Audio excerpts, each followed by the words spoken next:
अभिमत आणि खासगी वैद्यकीय महाविद्यालयांमधल्या पदव्युत्तर प्रवेशात आरक्षणाचा निर्णय सर्वोच्च न्यायालयानं रद्दबातल ठरवलाय। सर्वोच्च न्यायालयाच्या या निर्णयामुळे महाराष्ट्र राज्य सरकारला मोठा झटका बसलाय। वैद्यकीय अभ्यासक्रमासाठी अभिमत आणि खासगी प्रवेशांमध्ये राज्यातल्या विद्यार्थ्यांना 67% आरक्षण देण्याचा निर्णय राज्य सरकारनं घेतला होता।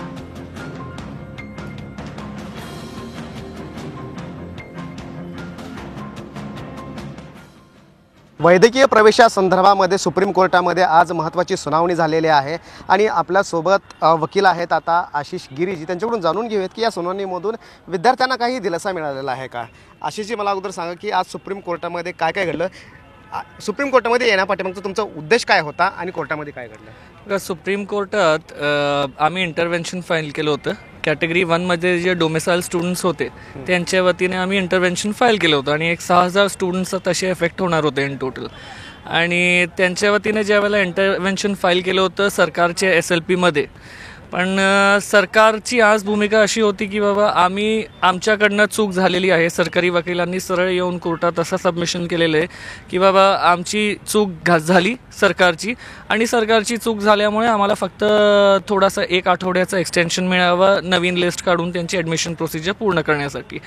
It is actually playing with असा GR काढला का गेला, आणि GR काढला गेला तर त्याला डिफेंड का नाही केलं गेलं सरकारी यंत्रणेकडून। पालकांच्या वतीनं सुद्धा आपल्या सोबत आहेत की दिल्लीमध्ये आलेले आहेत। मला अगोदर सांगा की आजचा जो निकाल आहे तर तुम्ही त्यावर समाधानी, तुमच्या चेहऱ्यावरून किंवा तुमच्या बोलण्यावरून तर अजिबात वाटत नाहीये, परंतु सरकारने इथं आणखीन थोडा प्रयत्न करणं गरजेचं होतं का? सरकारने जरूर प्रयत्न करायला पाहिजे होते। सरकारच्या बाजूने फारच कमी प्रयत्न पडलेले आहेत, म्हणजे केलेच गेले नाही प्रयत्न। पहिली लिस्ट जेव्हा लागली तेव्हा आपल्या राज्यातील खूप विद्यार्थ्यांना ॲडमिशन मिळाली होती, वातावरण आनंदाचं होतं।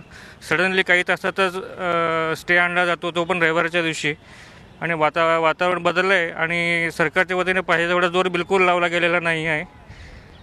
त्याच्यामुळे महाराष्ट्रातील विद्यार्थ्यांवर खूपच अन्याय झालेला आहे असं वाटतंय मला। अच्छा, प्रत्येक राजकीय पक्ष असतो, स्थानिकांना प्राधान्य द्या, स्थानिकांना नोकऱ्या द्या, स्थानिकांना प्रवेशामध्ये संधी द्या असं सांगितलं जातं। मात्र घोषणा केली जाते, GR काढला जातो, प्रत्यक्षात मात्र त्याचं फळ जे आहे ते वेगळं मिळतं। हे खरं आहे। आता इतर राज्यांची भूमिका जसं वकील साहेबांनी सांगितलं, मी कर्नाटका स्टेटचं ब्राउशर स्वतः वाचलेलं आहे। त्याच्यात कर्नाटका स्टेटने त्यांच्या राज्याच्या विद्यार्थ्यांना पूर्णपणे प्राधान्य दिलेलं आहे, हे ब्राउशरमध्येच नमूद केलेलं आहे, आणि हे वेळेच्या आधीच केलेलं आहे त्यांनी, त्यामुळे त्यांच्याकडे कुठलाही प्रॉब्लेम आला नाही। महाराष्ट्राचा मुलगा कर्नाटका स्टेटमध्ये ॲडमिशन घेऊ शकत नाही, पण आज आपण सगळ्यांनाच दरवाजे खुले केल्यामुळे आपल्याच मुलांवर अन्याय झालेला आहे। विद्यार्थ्यांचं संपूर्ण आयुष्य जे आहे ते पणाला लागलेलं आहे। कोर्टामधून सुद्धा आता साथ दिलेली नाही आहे। जे स्थानिकांची किंवा प्राधान्यानं नोकरीमध्ये किंवा प्रवेशामध्ये सहभाग घ्यावा म्हणून जे पक्ष गळे काढतात त्या पक्षाने आता U-टर्न घेतलेला आहे। हा U-टर्न का घेतला आहे हे पाहणं गरजेचं आहे। Ramraj Shinde, Zee Media, Delhi. Zee 24 तास रहा एक पाऊल पुढे।